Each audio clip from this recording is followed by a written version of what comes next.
It's episode 5 of Stories from Wonderland, and it's my travel series on unforgettable moments from life abroad for all of you cultural explorers.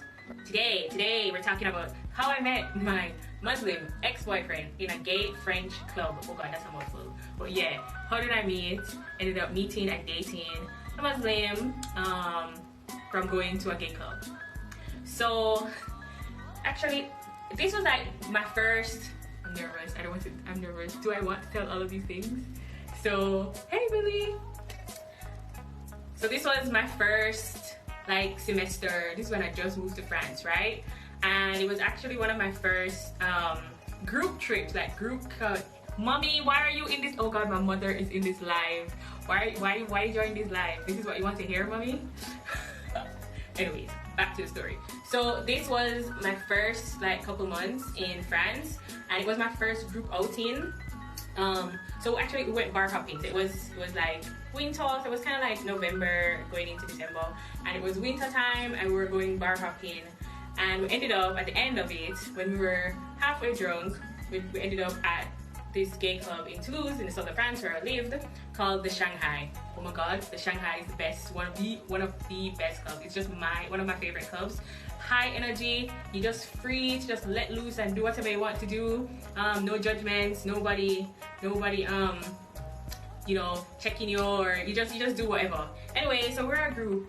As usual, I'm the only black girl, but it doesn't really matter. So we're like maybe a group of six or seven of us. I was really close to one girl, really, which was my Irish friend. And so we were just like, hey, we're gonna meet up with some other foreigners who just moved like us, who are teaching English as well. So let's just hang out. Anisha, yeah. Anyways, so we're at the club, dancing, lots of EDM, dance music, techno music, you know, doing our thing, everything. And then just across the room, so this is like how we met, right? I'm dancing, having my time, and I just lock across the room, and it was just kind of like, whoa, who's this person? And he was just like, whoa, who's this girl? But you know, I was there to have a good time, so I just look, you know, cast my glance and went back to dancing. I was like, okay, I'm dancing. But then ever so often we're hanging out, we talk to my friends, and I would just like, you know, look over to see if he's still there. And every time I look over, he's looking at me. Every time I'm looking at him, he's looking at me.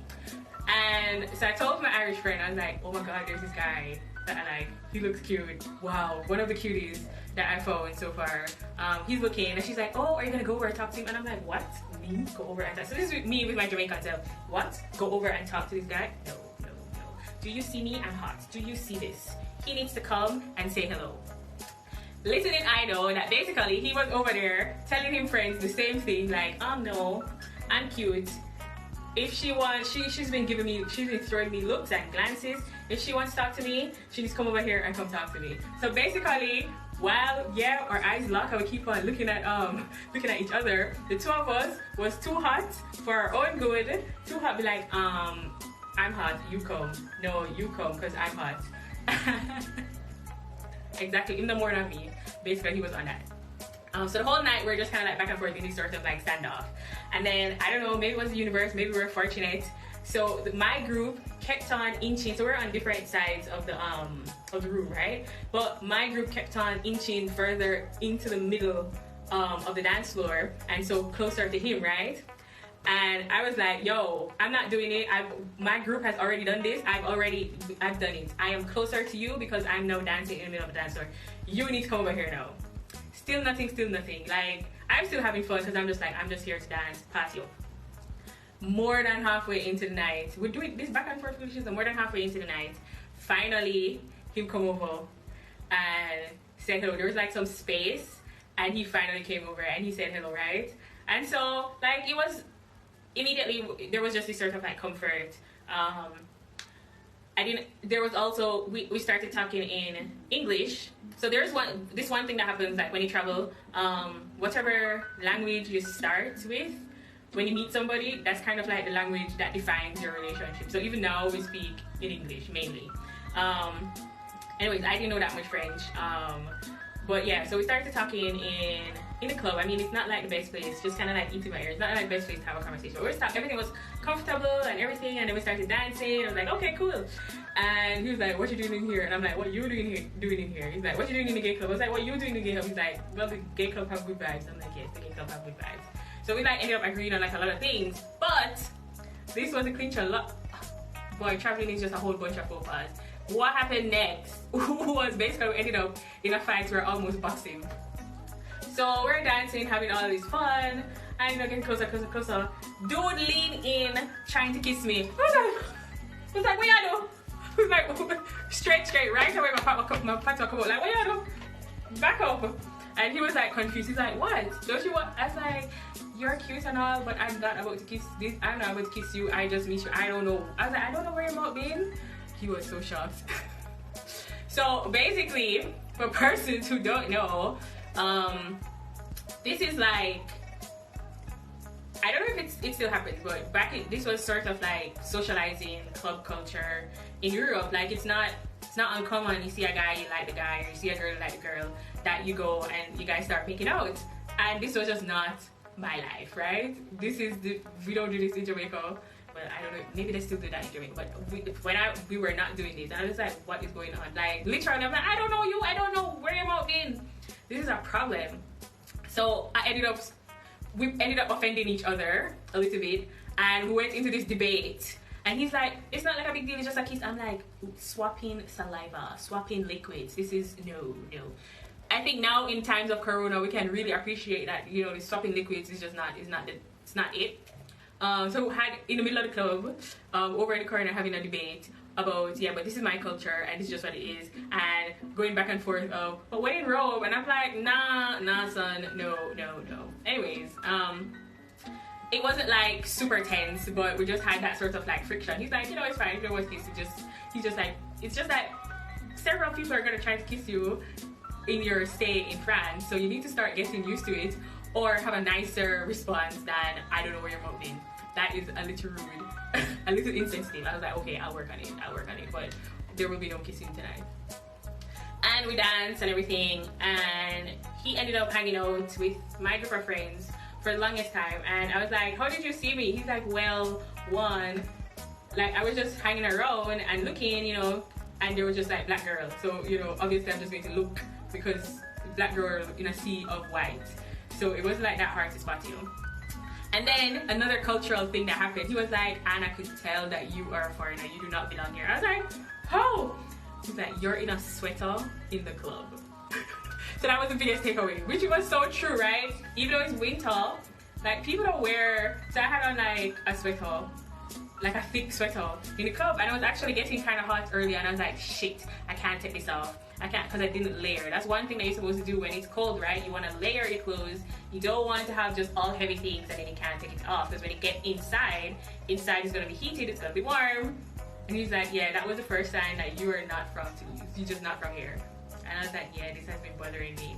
But that was just my misinterpretation, right? My mistake, because in my mind, we are going bar hopping, so we're going to be outside. Ciao, Sarah, bisous, gros bisous. That's my friend, she's leaving. So after that night, but what happened next? So that was the first encounter in the gay club, right? What happened next is we didn't talk for maybe 3 weeks after that, because that was his night out. I think 2 days later he was leaving for Christmas vacation for like a whole month. And then when he was coming back, I was actually leaving. I was going to go to, I think I was going to go to the UK, yeah, to spend my New Year's, that sort of holiday, with my family. So we actually missed each other for like a month.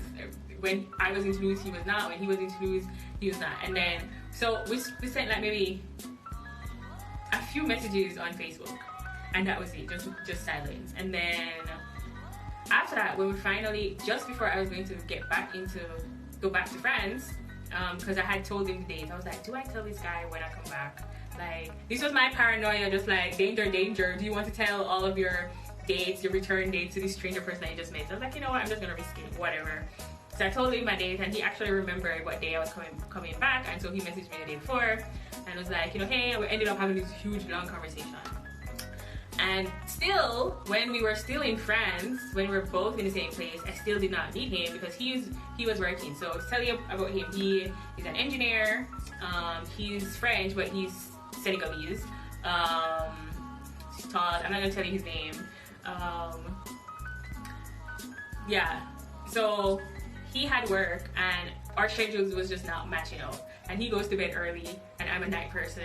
So when I was like, yeah, can we like, let's have some drinks? He's like, yeah, I'm going to bed now. I'm going to bed. So we had all of these like misses going on, like maybe almost 2 months. Till finally, I was just like, you know, I don't know anybody, and this guy is cute. I had made some cake. I made cake, Christmas cake, in the UK with my family. I actually baked a bad cake. I don't really like Christmas cake anyways, but we baked it. And I brought some over from my trip. And so I was like, okay, you know, like when you decide, oh, you're gonna leave something at a place, I'm like, I need an in. I need an excuse to like see this guy. And so I was like, hey, so I made cake. It's really Jamaican, it's traditional. I'd love to share some of my culture with you. Can we meet up? And again, he kept on putting it off. Boy, struggles. Or our times just would clash. So one day I just get fed up and I said, listen, if you don't come for it like right now, I'm just going to eat it. Okay? Like this is ridiculous now. Eat the damn cake. He's like, okay, I can meet you at like the metro in town because I actually have to go somewhere else. So we finally met in metro. And then we actually met up and I gave him the cake, and so he tried it and I was like, oh, this is good, he liked it. And then we ended up talking for a really long time at the metro. And I was like, don't you have somewhere to go? And he's like, you know, maybe I can just cancel it a little bit. We can reschedule. So we ended up rescheduling and we ended up hanging out. And that's how our start began. A little bit rocky, but we always had these witty banter, this witty conversation happening back and forth.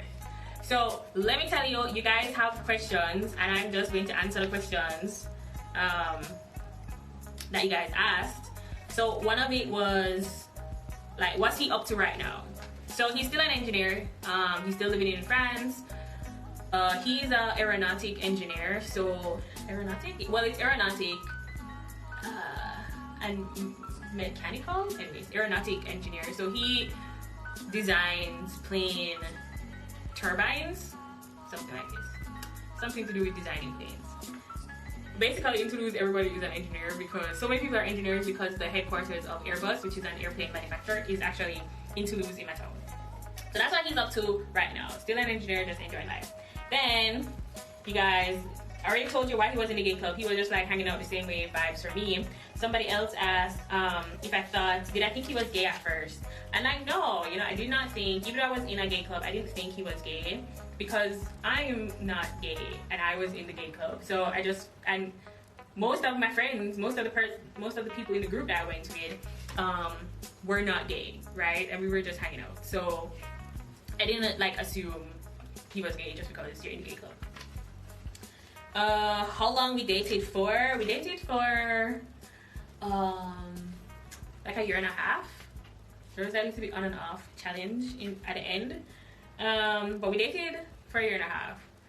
What's it like? You guys also asked what was it like dating a Muslim? So fun fact about this guy. So he's Senegalese, so more than likely he's Muslim because Senegal is, I think, the majority religion is like 80 or 85% Muslim. So he grew up with a Muslim background, but he's not, let's say, not a practicing Muslim. Actually, I actually dated 2 Muslim guys when I was in France. One from Senegal and one from Guinea. The one from Guinea was a practicing Muslim and the Senegalese was not practicing. Would I date another Muslim?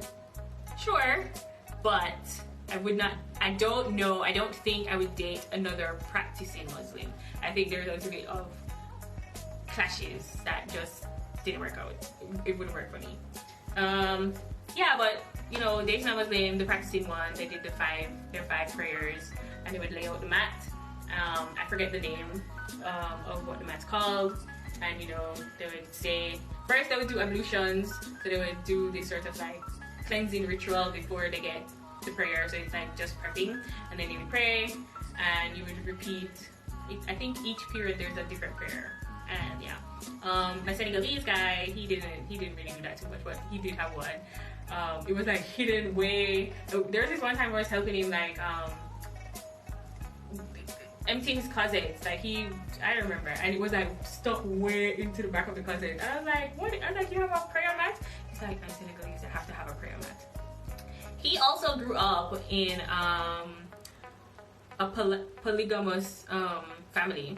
So he lived with his grandparents. So his grandfather had 4 or 5 wives. So he has like maybe about 36 or something like this, aunties and uncles. Yeah. So that was interesting. He did say that he wouldn't. He's not polygamous. He thinks it's too much stress for himself and for like the first wife. He's like, his grandmother was the first wife, and he said he grew up just like seeing her have to like manage all of the household as the first wife, and he's like, that's not something that he would want to have to deal with or put his partner through. So that was his take on polygamy. But he did grow up Muslim. He did grow up in a polygamous environment. So they all lived on a complex. Yeah, and he's African. He's Senegalese. What else y'all ask me? What else do I want to know? What else do I want to know? Oh, how was the sex? Guys, I would not stay in a relationship for 1.5 years and the sex was bad. Okay? That's all I'm gonna say. That's all I'm going to say.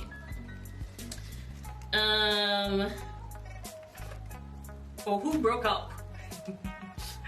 My friend was like, Deidre, is you left him down because you're a man eater. Is you left him? So yes, I was the one who broke up a little bit. I think part of the lesson that I learned from that relationship was it really cemented that sort of like empowerment to choose yourself. So it wasn't like a bad relationship or anything like that, but there was a period of uncertainty for me in France, and I had to come back to Jamaica for like maybe 3 months and wait on a decision in terms of like my visa, my status. So like after a year, I had to do that. And I realized that he was as it got closer, he was sort of becoming like more distant. So I was like, yo, what's up? And then he was like, he's not sure, if like the risk, does he want to like wait to see if I'm like gonna come back? He's like, I don't want to like hope and then be like super disappointed if you don't come back. I was like, well, if I come back, that's it. You have to stick with the decision that you make right now.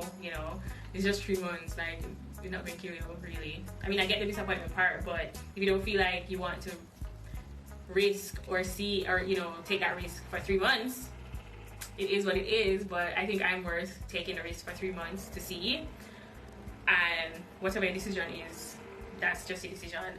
And so that was sort of like our running joke, because of course I came back to France and I lived there 5 more years.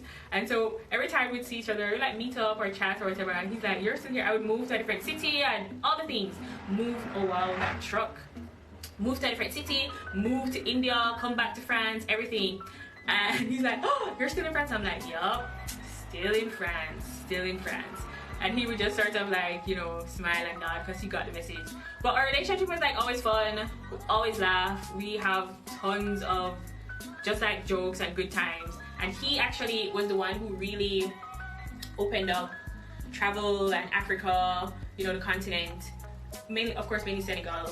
But just like, he was like one of the first persons who really gave me a first person point of view of just traveling or what's culture, like African culture from the continent and Senegalese culture. And because of that, I've never visited the African continent, and because of my experience and our relationship and just all the things that I learned, Senegal became the first country that I want to visit if I ever when I visit Africa. I want to go to Senegal first to just like experience that. Yeah. Did you guys have other questions? What else do you want to know? Send me a question, or if you want to like join the live. If you want to join the live, you have any? Yeah, Kelly, he missed out. Does anybody want to join the live? Just let me know. Or if you have a question. Has anybody dated outside of their culture before? What was that like? So we had tons of culture clashes. It was also hilarious. I also realized I had to unlearn some things, where I realized that I had internalized that whole not, you know, a few things in Jamaica where blackness or African things that came from our African ancestors were looked upon as like not like good, and I had to like unlearn some of those.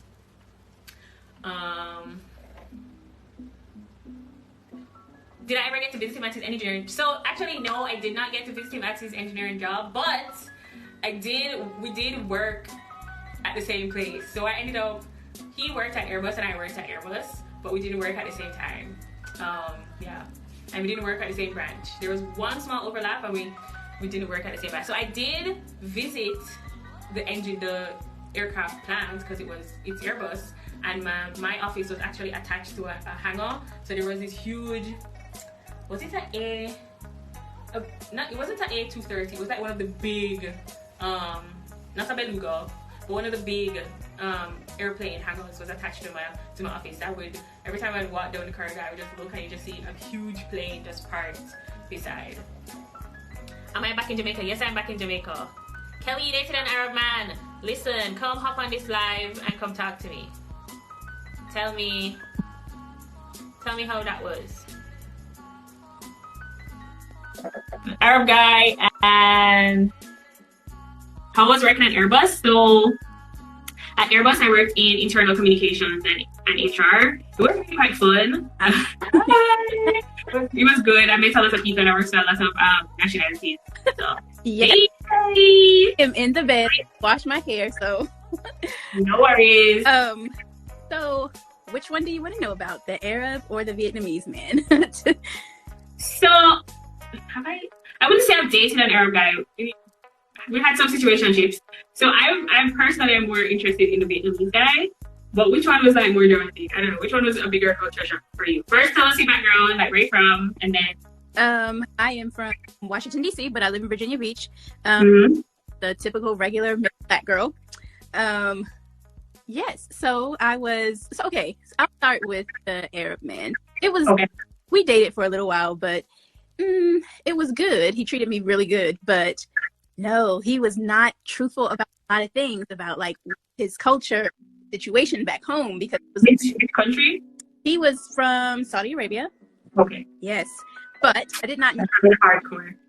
He told me, he made me believe that he was from Dubai, and I did not find out that he living and coming from Saudi Arabia until he went back home, because I met him while he was here in the States and he was training at a military base that I worked on.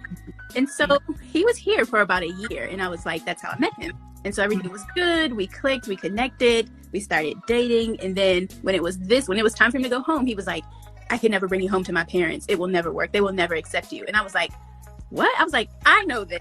But in my head, it was like an abrupt cutoff. He was like, no. So he goes back home. He keeps in touch with me, and he's talking to me, and he was like, yes, he's got children all of a sudden now. He has a wife, and I'm just like, you had a whole life.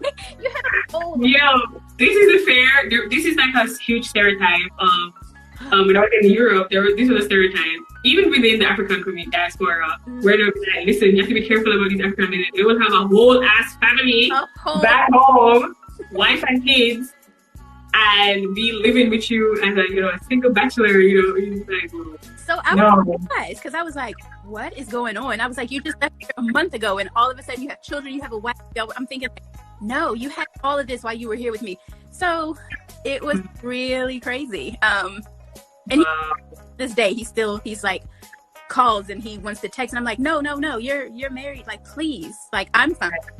So that was our guy.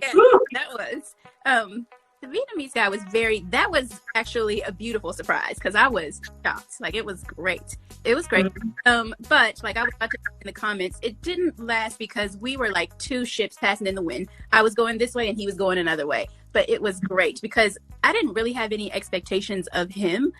I just thought maybe we're not going to match because we come from two totally different worlds. Right. But we did. And I'm like, I'm so shocked right now. This is working so good. Where did you meet him? When I was in Vietnam. Okay. And now... Yeah, travel romances are usually like passing in the wind a lot of times. But like there's sometimes so much magic that's just created in that moment. Like you said, because there's like nothing of the pressure, nothing of the expectation. Mm-hmm. And you kind of like get to explore and just be. Yeah. Like when it happens like that, it's usually like really, it's cool. It was good for a long time. I mean, and we still keep in touch. I still talk to him, and he's like, "When are you coming back?" I'm like, "Oh, the borders are closed for us everywhere right now. You'll be lucky if you even see me next year." So, what was your, for either one, like, do you have like a memorable culture clash or something that you learned that was like quite different from your culture? Yeah. So yes, actually, it's about what's going on right now.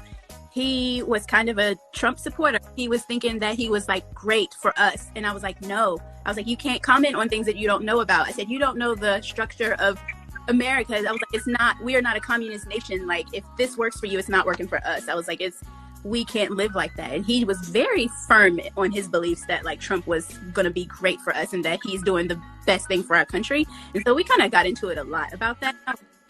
Yeah.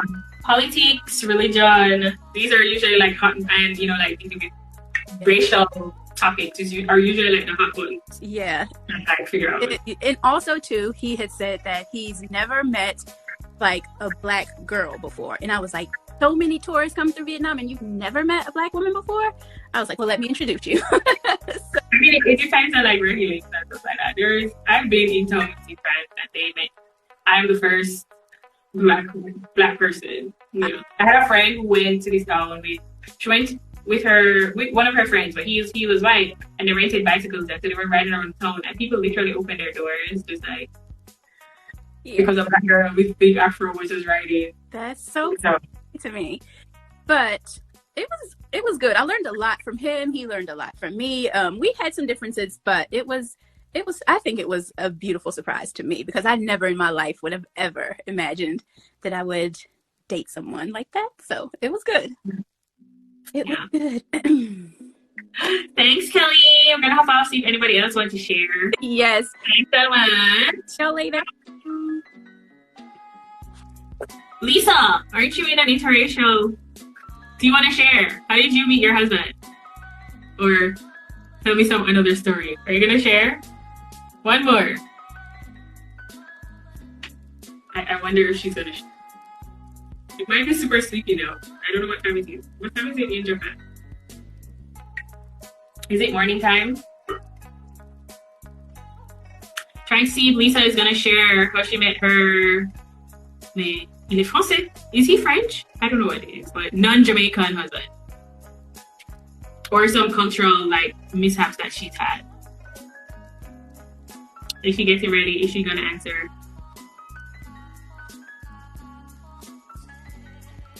Maybe not. Yay! She got pretty for me. Hi, Lisa. No, listen. I had some cream on my face. I had to go wash it off like real fast. So I'm like, I came down here with like white spots all over my face. Also, my phone is very old. So I'm hoping that it will work. It's fine. This is Lisa. She's Jamaican. Who I met. Wait. We met in Jamaica through a French play. That's right. Yes, the one with the masks. Right. I completely forgotten about that, by the way, until you mentioned the I never forget it. It was such a new experience for me, like trying to emote in French with a mask. It was super fun, though. I really enjoyed that. And so Lisa Jamaican, we met in college from a French play that we were both acted in, and then we ended up moving to France at the same time. At the same time. Yeah. So we met out back in France. I don't know. I don't think we've ever really met. We've met each other abroad or in non-English spaces more than we have in like English spaces. So now Lisa lives in Japan, right? Japan. With man, she find man in Japan. Whoa! Tell us. How did you meet your husband? We met at a mutual acquaintance's birthday party. Like that particular year just happened to be a year when, Japan was my second long-term country stay. The first was France, and the culture shock in France was like 3 months long. The culture shock in Japan was 3 years long and going. I'm still in a culture shock in Jamaica too. Reverse culture shock is real. We're not gonna go there. So that particular year, the third year, I decided I was gonna, try and get myself in more sociable situations. And I started volunteering and doing like summer camps with the organization I work for, which is the JET program. And I started doing summer camps, sorry, in summertime. And so I met a lot of other persons on the program in my prefecture. And someone was having a birthday, and she's like, hey, come to my birthday dinner and stuff. And that's where I met my now husband. My husband. We met there, and we're chatting. And I ended up basically chatting his ear off. I chatted with him for like 3 hours straight the first night we met. And he's a very quiet guy. We didn't date or anything, but we're really good friends right now. We're like really good friends. That's what we met on New Year's, and we literally stuck in a corner of the party talking the whole time. I don't think we moved. Just chat. Yeah. We met chatting. Listen, he's a quiet guy, so he doesn't really talk a lot. But I realized that he wasn't just doing the reflexive to like get me to shut up. He was an active listener. Like he was repeating some of the things I was saying. He was adding his opinion. I'm like, all right, cool, good signs. And we exchanged information, and we ended up dating thereafter. Nowhere.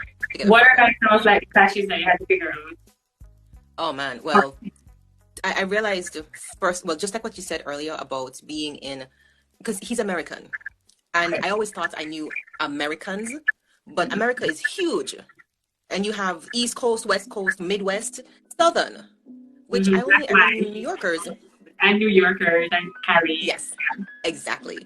I only ever knew New Yorkers because I have family in New York, and I travel to New York like every year. And New Yorkers are more or less like Jamaicans, right? Very straightforward and everything. He's from the Midwest, and girl, it's a lot of figuring out. Oh, you wait, Shabika. Hold on. Come back. We're just getting the juicy part. Can you hear me now? The only thing I heard was he's from the Midwest, and there's a lot of. Okay, so he's from the Midwest, and my battery's dying. Yeah, you know, check them. We're reaching the first part of the good part, and we're having kind of. Tell me if you can hear me now. My battery was dying. Can you hear me? Yeah. Perfect. Okay. So he's from the Midwest, and they communicate a lot like the Japanese. They're very indirect. Like French. And I'm very straightforward. So if I need something, I'm going to be like, I need that. And if he needs something, he'll be like, what do you think about... And I'm just like, I don't know. But he wants an actual answer, So like getting used to how he communicates was very important to me. And also I had learned very early on that there, especially in interracial relationships, that there are persons who will date outside their race for the novelty of it. Yeah, not because they actually care about you. So girl, I watch him like a hawk. There's always that part. Just like, am I British? What's going on? What was happening? Am I? Yeah. There's always that part of thing. Always, yes. Definitely the communication, I can relate. Even in just like regular conversations, like with good friends from like France, and like French people live on passive aggression. But like never say what they would say. But then, or when they're more indirect, like at the end, you realize that I've just been bulldozing my opinions on everything because I'm so direct.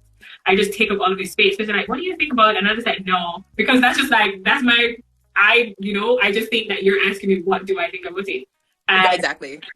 And we Jamaicans, because we're so direct and we take a lot of things at face value, we are expecting you to say what you mean and mean what you say. When you ask what you think, you're just asking my opinion, not for me to realize that I need to keep space to like reciprocate or throw it back at you or realize that, oh, you're actually trying to tell me what you want. But yeah, so I had to learn a lot of that just in regular friendships. I can just imagine what it would be like. Yes. Mm-hmm. So that's again? I can imagine what it would be like in a husband, intimate relationship. Yeah. For me, I mean, like I said, just learning how to communicate, because that's a very big thing. Obviously in relationships, you have to know how to communicate with your intimate partner. So just learning how to communicate, and then, as I said, just kind of making sure that he wasn't with me because I'm Black. And what I realized about my husband was that, so we as Jamaicans, when we tell a story, we talk about the Chinese woman, the Black man, the white woman, we say the race. When I start, like, if I told a story to him and I said the race of the person, like, his eyes would go wide, like, oh yeah, like, what? Like, it was for him racially insensitive to do this. I had to learn, like, just talk about the woman. And thankfully with him, I realized that he'd never dated a Black person before, and he was really interested in my culture. and language as well. Like he loves languages. We went to Korea for 1 week, and he started learning Korean. I hope so. I'm actually learning Korean right now. I'm so Yeah. Don't get me started that Korean. Don't get me started. Yeah. That's cool that you shared. That's cool that you shared. He's a really cool dude. You shared like. So that was definitely Yeah, I can't. When you said, because Chinese woman, because we always describe people by their most distinct or distinguishable physical characters. Features. Yes. That's how Jamaicans describe things and people. And like even imagining, because even in my like interracial friendships, where they're trying to be sensitive, like they're usually most like white, and they're like, well, trying to be sensitive about, or cognizant of the fact that there's just racial differences. And I'm just going, and, their culture, or, other cultures are not socialized the way we are to like communicate. And it's just like, this is like too much. Like, the black girl, and you're just like, should I be saying this? Should she be saying this? Is this okay? Can we just not talk about this? Like, can you just describe a different way? I had to answer that. I do have one last thing to say. For me, what was a very big thing for me with my relationship is being able to have a safe space where I can vent about race-related things to a white person, and he supports. No, you don't. Yeah. Foolishness, something online, and with everything that's happening right now, there's a lot. Wait! You're breaking up. Are you moving? No. Stop. Okay. So the last thing I heard was having a safe space, like clear things. Start from just restart. Okay. Having a safe space to vent about race-related issues was very important for me.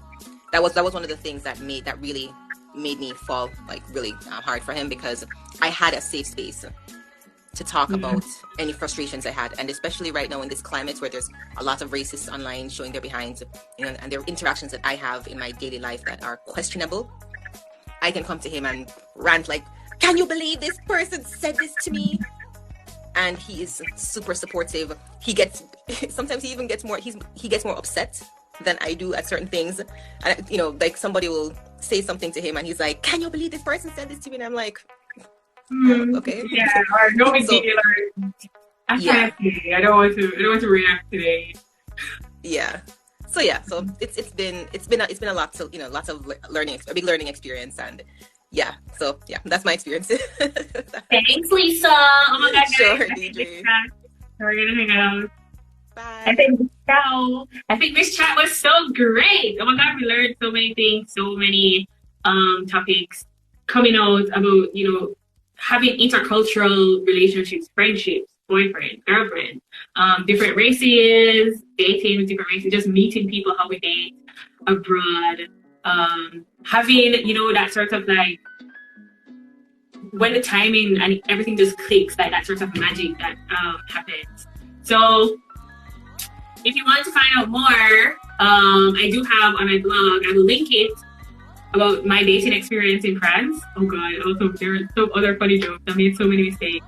So you can check out my blog. I will link it about the French dating experience. If you want to find out more videos, so if you're interested about how I moved to France, or a funny thing that Colombian kids say, then just check out all my videos. You can check. I will link them here so you can see. Bye. See you next week.